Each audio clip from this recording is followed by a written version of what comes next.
Australian mining, what's going on? Conversations about mining.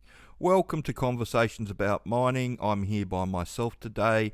Jess, unfortunately, has got every parent's nightmare, a sick family in the middle of school holidays, so hope everybody's getting better down there.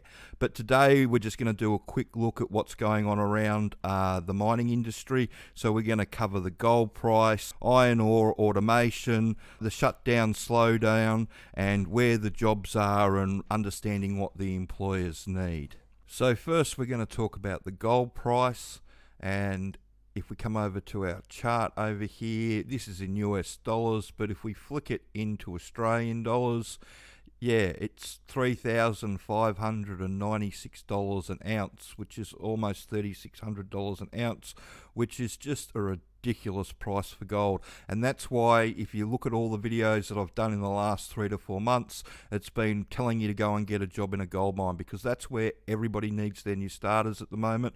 We'll talk more about this at the end, but the really interesting thing about this to me as well is that the media hasn't pointed it out to anybody. At no point is this making front page of the newspapers or anything like that.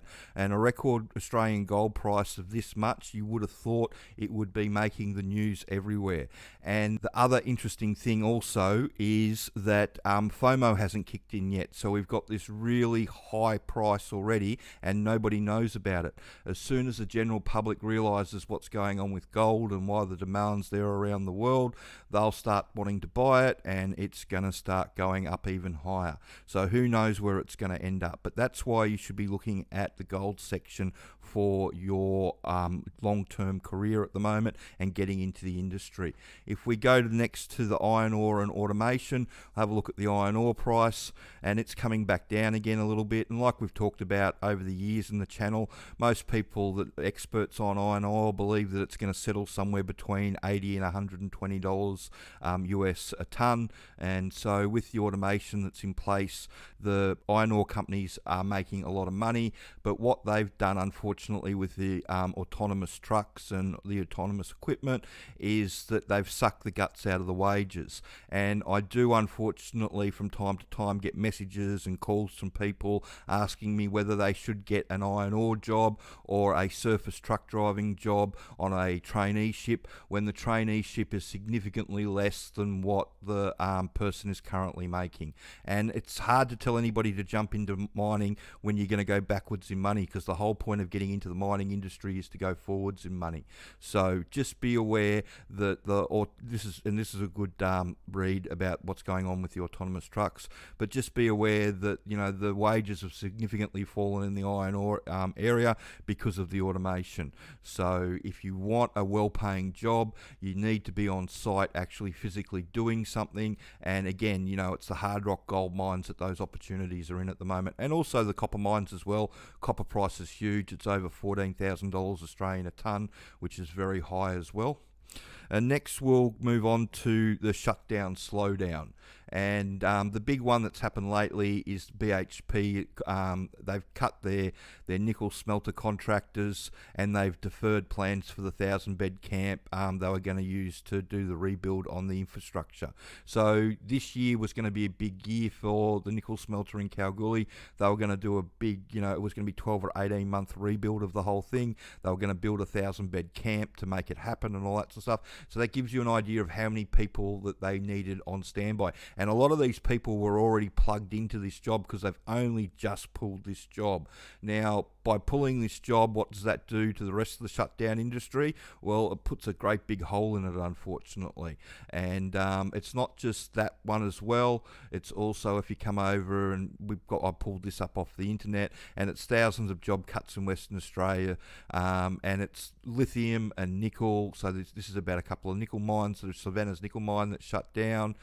Everybody that worked on the Savannah's nickel mine underground all had a job before the end of the week after it shut down, because there's that much demand in the other areas of the industry. But there's not a lot of demand for are shutdown workers. So there's a bit of an oversupply at the moment. So if you're looking to try and go from a shutdown job into a production mining job, then recommend the training for you to do that. That'll give you all the knowledge you need to do. But you just need to, if you're trying to get into the industry, you just need to understand that shutdown work probably isn't the best place to wedge your foot in the door at the moment, purely because of the downturn that we're going through with the nickel and the lithium and a few other things around the place. It's really, it's stopped a lot of jobs going ahead that were going ahead with the shutdown work, and that's got a knock-on effect, unfortunately. So if we come over and we have a look at where the jobs are, well, this is a map of Australia with all the gold mines in it around the country. And as you can see, every state's got mines in it, but most of it's over here in WA.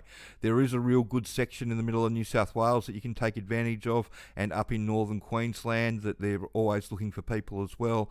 But the majority of the jobs are over here, and we've had a number of people in the last month, all from the eastern states or New Zealand, relocate to Perth or the Kalgoorlie area and all be offered multiple jobs. And the reason that they get offered multiple jobs is because they know what's going on.